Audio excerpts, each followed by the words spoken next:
Tom Brady led all sales and merchandise sold bearing a player's name and likeness for last season. Brady earned $9.5 million, which is rare because players normally never crack $4 million in a single year. Shannon, it's a lot of money. Are you surprised by this? No.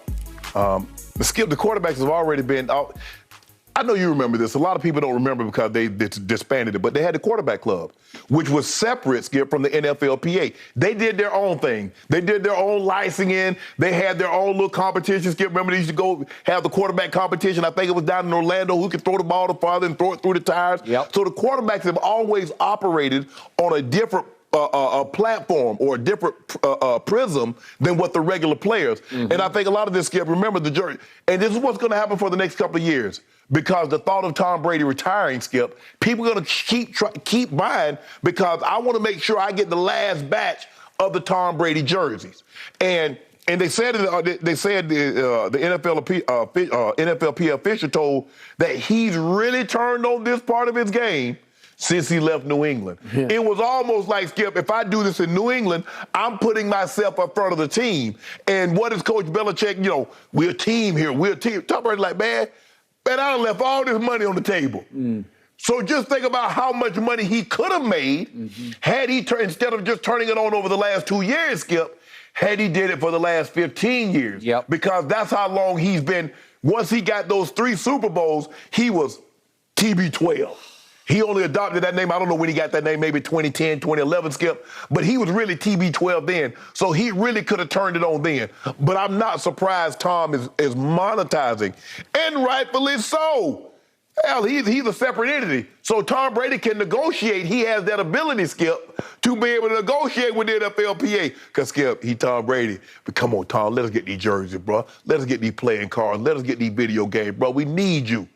Because this is their version of NIL. Right? Yeah. Hey. This is your name and likeness. Yes. You're selling your name and your likeness through the NFLPA. And who has the biggest name? Who has the biggest likeness in the NFL? Thomas Edward Patrick Brady Jr. Okay. But you know and I know this would have never happened back in the Belichick days. No. That was 20 years in New England. Right. When he was aw shucks, gee whiz, boring as you know what. He was all about the team, Skip. He was all about the team, all about Belichick and the Patriot way. This is the most stunning personality transformation I have seen since, see if you remember this, since George Foreman. Yeah. You remember George Foreman as the original boxer, the Rumble in the Jungle, George Foreman? As glowering and menacing a reporter-hating presence as I have ever seen in any sport. Yeah. He was terrifying just to look at him. Ali's team thought he was going to literally get killed in the ring, right? Yes. And he rope-a-doped him, and he beat him, and I've never seen anything like that. That's the most stunning single feat I've ever seen in sports, is Ali figuring a way with his head to go rope-a-dope and say, is that all you got? Is that all you got? Really? Is that all People did not like George Foreman. Okay. Well, then what happened? He was a Meineke car guy and then the George Foreman grill. Yeah, it was a transformation. He was a minister. Yes. He was a preacher. And he came out of his shell, and all of a sudden, he was the sweetest human being who ever walked the planet. He was Big George. Where did that come from? I don't know.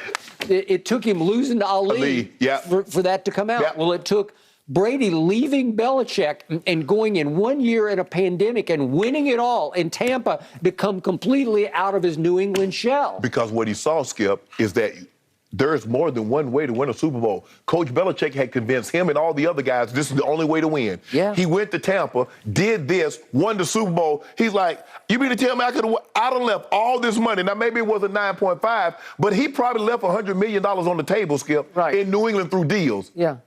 Okay. And one of the advertising executives quoted in this piece, Bob Dorfman, says, he's so much more of a social media animal now. Brady's a social media animal.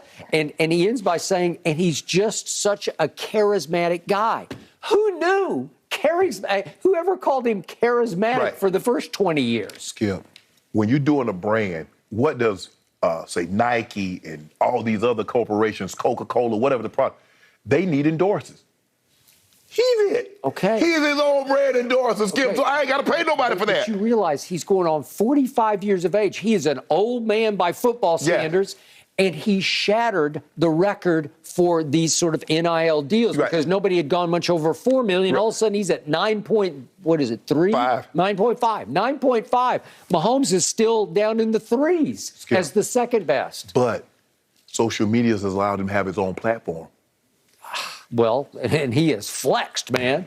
The best thing Look who I am. The best thing Guess who I was. Hired a social media team. Yep. Tom. That was the smartest thing he ever did. I agree, because they're really clever. They are really do. good. Yep. Tom, jumping into a pile of leaves. It won't work. You used to just cackle at him. I told you, Scott. Yeah. Come on, Skip. I told you he was like came off like the lame dad next door. Corny and lame. Yes. Not anymore. He is definitely up to his social media game, guys. All right, coming up next, Tyreek Hill is opening up about his Kansas City departure. You're going to want to hear what he had to say when Undisputed returns. No mercy. Former first-rounder Greg Newsome is sounding off about OBJ and the Baker Mayfield dynamic last season. He called OBJ, quote, probably the best teammate. Then, when talking about Baker, he added, quote, the crazy thing is Baker was a great teammate too. Shannon, what did these comments tell you about Odell versus Baker? Nothing. The guys were very good in the locker room, that it just didn't work on the field. The chemistry that they had in the locker room, Skip, and what was displayed in the locker room didn't translate to the field. And you know that happens sometimes. Having been around locker rooms covering the game, you know sometimes you can have a great relationship in the locker room and the chemistry doesn't work on the field. And sometimes the chemistry does works on the field and you don't have the best relationship off the field. And that's great too. Because you're there to win football games. Nobody goes into the NFL like, man, I'm trying to make as many friends as I possibly can. By the time you reach that level, you got damn near all the friends you really need. Because those are the guys that saw you when you didn't have anything. So most of my friends, I have friends that I met when I played in the NFL. Most of my friends came from when I was in Pee Wee and high school and college. So it doesn't tell me anything, Skip, but it also tells me these guys are ready to move on. Odell isn't coming back. Baker, I don't believe is coming back. And I know Cleveland, like, well, we can hold on to him. You'll be a fool to hold on to a guy that's got 19. Just pay $13, $14 million, which is less than the $19 million you'd have to pay him, and go ahead and trade him and move it on and get that headache out of your building. It's a headache that you created because you could have went about this a different way, and that he still would have felt some type of way, Skip. Nobody feels good about being replaced, but it was how you handled the situation. It made him uncomfortable. Now you're uncomfortable. You're squirming. Man, what are we going to do? What do we do? Here we are, June right now. Teams, you're stuck. But I don't read anything into it, Skip. They were both teammates.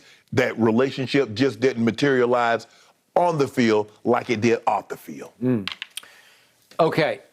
I read a lot into it because I have respect for a Greg Newsome II, who was a first-round pick out of Northwestern. He's a sharp young man, and he crystallized my view better than any current Brown has, because I think they've all been reticent to talk about Baker because they got Deshaun. Right. And Deshaun, as I've told you from the start, as a Baker fan and defender, Deshaun's just better than Baker because he's better than just about everybody, except a couple of others. Right.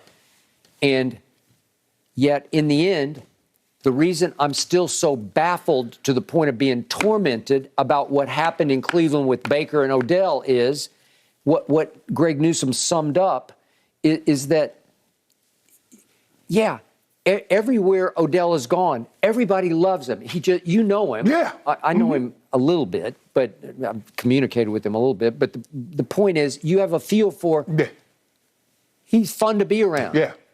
He's got a big heart, and he's a smart guy. Very outgoing, very personable. Very, very personable. And so wherever he goes, he makes a whole lot of friends. Yeah. Not that he tries, but he's magnetic. Right. He attracts teammates to him, and they want to be around him because he's got a great cool factor, and he's got a great way about him, but he has a cool humility about him, right? That doesn't come across, even though he can, especially in New York, he can act like a diva on the sidelines. He does not act like a diva in the locker room from what I've heard. Yes. Okay? So Greg Newsome is saying, he's probably the best teammate I've had. And yet he thinks for a second and stops and says, the crazy thing is, Baker was a great teammate too. Well, I've told you, I got a couple of pretty good sources in Cleveland who have said that Baker was still to the bitter end